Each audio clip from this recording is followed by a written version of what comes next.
Hello guys and welcome back to my channel. So if you are new to my channel, thank you for joining me. Thank you for being a part of the family. And if you are a seasoned member, thank you for always tuning in. So this topic, I actually wanted to talk about it for quite some time now. I feel like I probably was still like shell-shocked, still like not knowing what I wanted to really say or how to express, what I was feeling at the time. I didn't want to like jump the gun and be like irrational about like my thoughts and what was going on in that time period. So I finally decided to talk about it, and by the title you guys know exactly what I am talking about. Yes, I had to quit my dream job, or I was forced to quit. I was forced to quit my dream job. So, where do I start? So, everyone who knows me from, going to college, from nursing school, always knew that I always had a passion for, being spontaneous, being exposed to like different things that are, I'm exposed to different things randomly, being excited with different things. And so I always wanted to become a ED nurse, a ER nurse. So I spoke about my transition from nursing school directly into ER. So please check out that video if you guys saw it. But after, I want to say after a year and a few months of working as an ER nurse, I just had to decide whether or not I'm gonna put my health first or I'm going to put my job first. So, being in the ER, like I really love, like till this day, I love the ER. And I feel like the ER is like something that's not good for you, like maybe alcohol, like some form of addicted medicine, drugs, whatever you want to say, whatever is relatable. Like I felt like that was me working in the ER. I knew it wasn't good for me at a point. I mean, it started out well, don't get me wrong, it started out like really well. Like I was really excited every day I had work. I was excited to go to work, and it was going well. It was going really well until a point where I realized that it was taking a toll on my physical health, on my mental health. And it's not that the situations that I was seeing or being exposed to, that wasn't what pushed me over the edge as far as like physically and mentally. That I was fine. I've seen crazy things. I've seen different cases of like alcohol withdrawal, alcohol abuse, people with psych history, gunshot wounds. Like you see a lot in the ER. Everything that you can think of. Think about it. Everywhere in the hospital that you see a patient, they probably did come through the ER. So like different cases, whatever you can think of. It came through the ER, cardiac arrest, like everything that you could think of, it's gonna come through the ER. So I was mentally prepared to see a lot of those things. Like I mentally prepared myself to see a lot of those things, and I was fine. But where it took a toll on me was when I was unable to kind of take care of myself while I am at work. To put it in perspective, there are days that you don't get a break. So for someone who's working a 12-hour shift, you're on your feet the entire day running back and forth. And again, like I mentally prepared that that's what the ER is going to be like.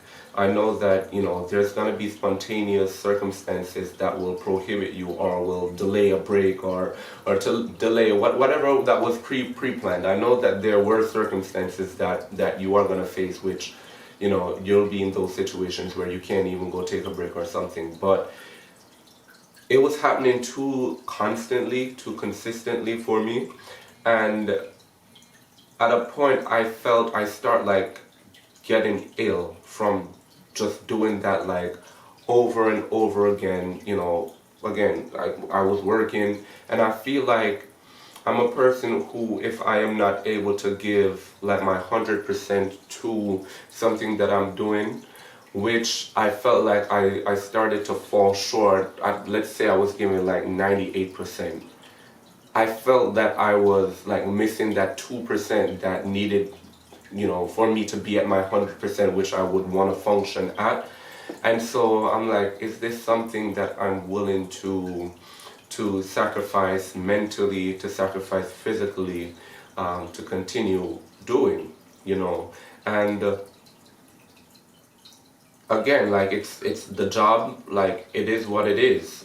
It's the emergency department. You are gonna get crazy cases, especially during COVID. Like I started the ER during the pandemic, and it is crazy. But again, if I'm not able to give that 100%, then it makes no sense. So again, it was taking like a mental toll, a physical toll on me, and I tried to vocalize my concerns to like my supervisor and everything, and I really wanted to stay in the job, but like it wasn't working out. I asked if I could go maybe part time. They're like, no, you can't because of contract reasons, or you're not experienced enough. Like I was just getting the runaround with like just getting to transition from like a full time to a part timers, especially those 4 days a week.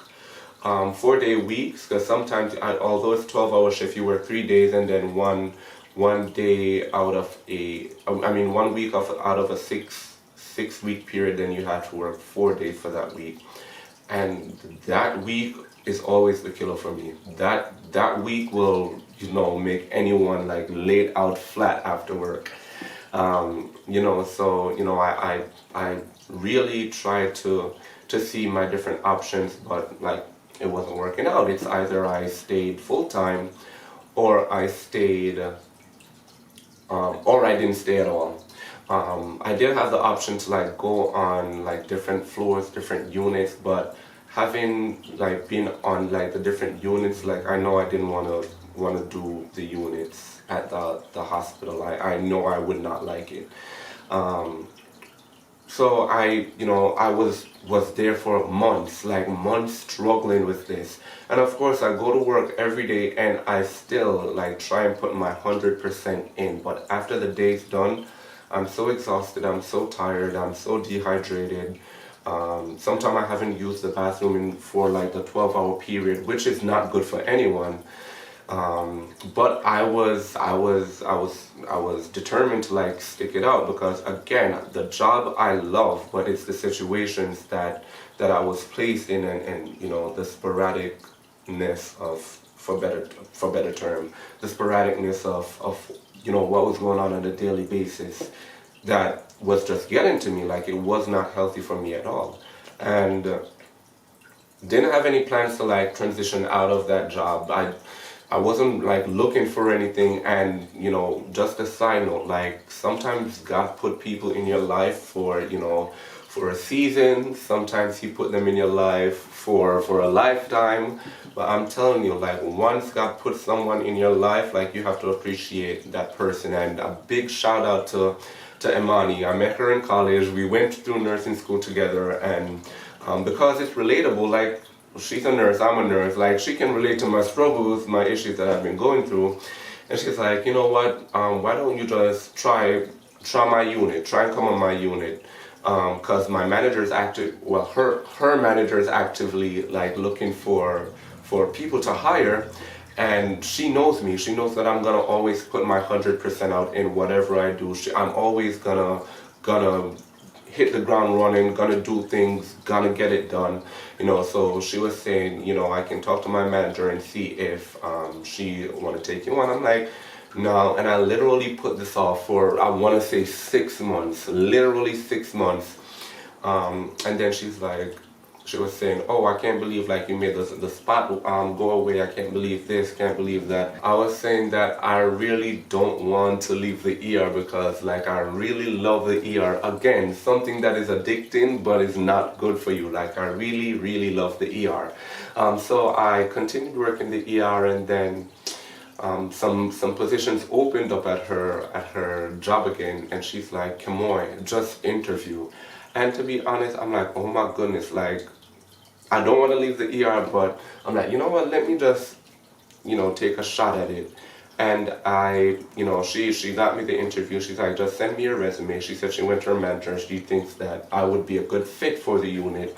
And her manager said, okay, I'll interview him. And I spoke to the manager. I was explaining to her that I'm a ER nurse. I'm an ER nurse, and like I really love my job. Like, but if opportunities open itself up to me, then why not? Why not try it out? So the manager was like, okay, we're gonna, and this is through email first. She said, okay, we can still interview you, and see if see whatever works out. See if we'll see how the interview goes, and we'll take it from there.